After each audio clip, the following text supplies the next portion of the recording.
Without a shadow of a doubt, there is no question that inflation affects us all. The question really is what are we doing to deal with it? Well, what I'm about to share with you is what more and more people are doing in order to cope with this high inflation. And I'm going to tell you why you should do it as well. Let's explore.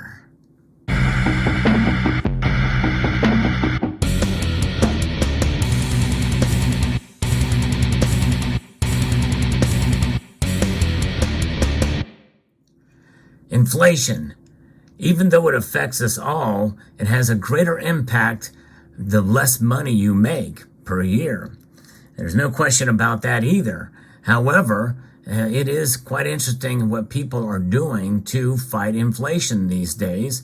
And what I'm about to share with you here soon is quite a staggering bit of information based off of a survey that was done recently. And I've talked about this in my on my channel before. But before we get to that, you may be guessing based off of what many of you know my channel to be, is that more people are buying silver and gold. And you would not be wrong there. That is one way people are coping with and dealing with inflation, by buying silver and gold. You can buy it in either bars like this or in coins or rounds. But silver and gold are a way to protect yourself against high inflation over the long course of time. And prices for gold and silver, as I record this video, well, they're up from over a year ago, and they're getting close, especially gold, to reaching those all-time highs again. But we're still a bit off from that. But nonetheless, to see gold and silver rise in this time frame when we're seeing inflation well entrenched is a little bit rewarding, just because that's what they do, and they're reacting based off of the economic situation and the uncertainty that we're starting to see, what we're seeing more often these days. And so having gold and silver in your portfolio is definitely a great idea, but that is actually not what I'm talking about here. But they should be considered. But what really is happening is something that I have been talking about on this channel for a while, and it's something that I've been doing for most of my life. That's right. More and more people are using cash. They are using cash for transactions more and more often these days. And that's exactly what's happening here in the form of paper money and coins. That's right. This is why we're not going to see the elimination of the penny anytime soon, even though this is technically not a penny. Here in the United States, it is called a cent. But we don't have pennies in the United States, but we have cents, if that makes sense. I'm going to be referencing a piece here from the Epoch Times that talks about how cash use rises as households struggle to cope with high inflation. That's what's going on, folks. Inflation is high, and people are using cash. And so it's kind of amazing to see, really, when you think about it, because in this age of digital transactions that are more and more frequent, you would think it would go the other way, but that's not the case. Cash payments have made a comeback as households struggle to cope with high inflation, according to this new study. After decades of falling cash use, the impact of the rapid inflation growth has been reversing the trend towards digital. Credit Karma and the Harris Poll conducted a survey last month, which showed that 53% of adults in the United States and 46% in the United Kingdom are more likely to use cash than a year ago, according to Bloomberg. Individuals preferring cash rose 19 and 4 percentage points, respectively, over those who did not use it more. Roughly 3 in 5 cash users in both countries said using physical money makes them spend less. That's right, and that's one of the reasons why I do it too. When I go to the bank after I get paid, I pull out cash, and that's my budget. I consider it kind of my road money, if you will. And that is the money that I have with me as I travel and I go back and forth to work, and I live within that budget from in between pay periods. And that budget is indeed in the form of cash. I just don't use cards. And even though I may get rewards for using cards, I just like to be fiscally responsible. And because when you see those rewards and are tempted by those rewards, you're tempted to spend more. That's the whole reason why those rewards exist, is to get you to spend more. And that cannot be a good thing. You get yourself in hot water doing that. And again, I don't really consider myself as having a spending problem. I'm fairly fiscally responsible, but nonetheless, I don't want to get into a habit of thinking about the rewards when using a card or what have you. You're either buying stuff you don't need and you're wasting money on it more often than not, or you're paying more for something that you would get for the cash price, negating all the rewards that you may get from using it. But I digress. That's just a different, that's kind of an off topic there, but it is definitely a way to be fiscally responsible. It constrains your spending. The change in preferences towards cash over digital is also a reaction to the growing dominance of the latter, such as Apple Pay to Venmo to tappable credit cards, which some consumers make it too easy to spend through the budget. And I'll get to that in a moment too, because that is a very important point.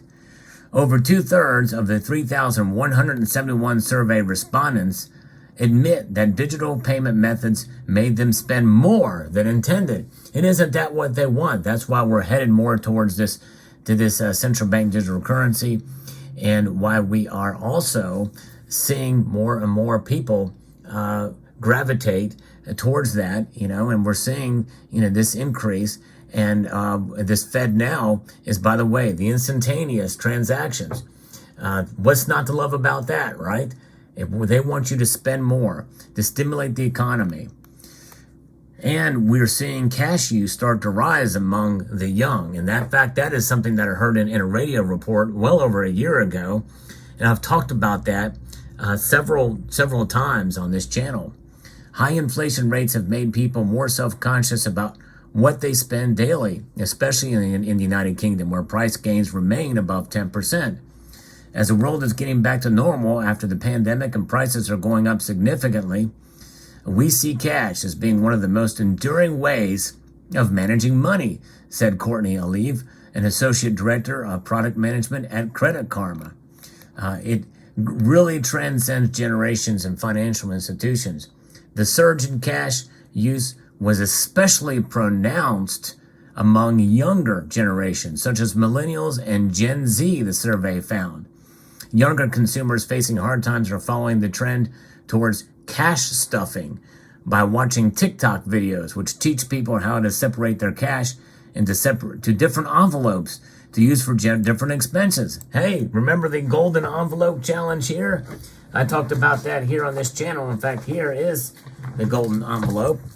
Pulled some of the money. Actually, I pulled some of that cash out of this envelope for this video. But yeah, there it is, the golden envelope. You can decorate it up, and I'm encouraging people to use an envelope like that for cash to save up for 1 ounce of gold. And no matter what your budget, I think anybody with any budget can buy 1 ounce of gold. Yep, I put a challenge out there earlier, but nonetheless, this is something. And so this is much like what their grandparents or great-grandparents might have done during the Great Depression. Consumers are also utilizing social media venues like Facebook to avoid businesses that do not accept cash. Natalie Keeney, chairwoman of Cash Access UK, told Bloomberg, a lot of the theory on payments has been to remove friction, and that actually a lot of people want friction back. Cash Access's mission is to promote easier access to cash, following legislation to stem its decline. Keeney also said the studies found that a large increase in sales when businesses in personal contact with consumers, such as sports industry, switched to contactless payments. One of the reasons is people are more likely to just tap and buy things without thinking. And then, gosh, that's a lot of money. Some fintech companies are trying to assist struggling consumers by introducing features that help with settling limits on everyday spending, according to Bloomberg. And the survey finds suggested that the recovery in payments in cash after pandemic lows might not be temporary, as studies by the Federal Reserve and the Bank of England seem to confirm. The Bank of England noted that in October that it had seen a sustained, if partial, recovery in cash use as post-pandemic, and that banknotes in circulation have risen to close to a historic high in England. Wow. The UK Bank and Nationwide Building Society reported in January that more than 30.2 million withdrawals were made from its ATMs last year, a 19% jump from 2021, likely due to the rising cost of living. The British Central Bank said that the use of paper currency and coins are especially useful for lower-income households that are struggling to deal with inflated costs, ranging from food to rent payments. Meanwhile, central banks worldwide, including the Bank of England, are pushing ahead with plans to introduce digital versions of their currencies, which is a very unpopular move among the public. That's essentially the central bank digital currency. Privacy advocates worry about a loss of privacy and the potential for government surveillance if digital currencies become mandatory. And let me make a distinction here, because digital currencies, there are digital versions of this, the dollar. Yeah, for those of you familiar with my channel, you thought, you're going to go a video without seeing this particular dollar bill. Yeah, here it is in full force again. That's right. But yes, this is the digital version of this exists with a credit card or something that you don't actually see it. But nonetheless, it is still a dollar that may be transmitted through the financial institutions of the United States or in England or wherever it may be, whatever currency you're using, but it does not go through the Federal Reserve, at least not directly tying it to you. That's the difference with what digital currencies are that are managed by the Federal Reserve, like a central bank digital currency, or transactions utilizing the FedNow system in due course. So the Fed itself published a paper outlining the benefits of a digital dollar, but officials say there will be no Fed coin without any action by Congress. The continuous rise in cash use may depend on how the central banks will manage to tame stubbornly high inflation rates in the coming months. Keep in mind, folks, that this is where we have to go, and we must be diligent. Contact our legislatures in our states and on the federal level to tell them, say no to FedNow, even though that's going to be already implemented. They can write legislation to stop it in its tracks, and say no to a central bank digital currency. Nonetheless, regardless of all that, you talk about the convenience of spending too easy to spend money.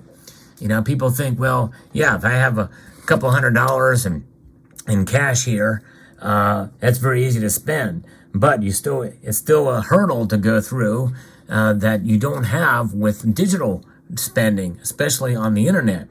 You can't go to Amazon.com or eBay and use a $5 bill. And even if you were to mail it, it'd be unwise to mail a dollar bill or $100 bill, especially through the mail system. So people typically don't do that. And so that's another reason why cash is sort of a constraining method when it's kind of a foreign concept for many of us, because they think, hey, it's easy to spend. Most everybody takes it, but not as many places take it as they once did. Everybody used to accept cash, but there's some places that don't accept cash anymore. So with that being said, this is why it's probably a good idea to not only use cash, including for those of you who stack gold and silver, but I bring the gold and silver back out here again to implore you to find an even better way to constrain your spending by converting it to gold coins and silver coins and bars. That's right. These are, in fact, definitely a way to constrain your spending and make it much harder to actually spend. And with premiums tied to it, too, that you'll probably lose, especially if you were to trade it off or exchange it, at the immediate term, that's definitely another prohibitive measure from using it to spend. So there you have it. Pretty interesting story here, and fascinating to see this kind of thing happening. This means, folks, that cash is here to stay, and that's actually very good news. And I think we'll have that on our side as we start this battle against the central bank digital currency. Cash really is king, folks, and it's regaining its crown at this very moment with this latest information that has just been published. So let me know what your thoughts are about this story. Hope you found it insightful, useful, and educational. I'd like to extend a multitude of gratitude to all of you for taking the time to watch, and to encourage you to please rate, share, comment, and subscribe.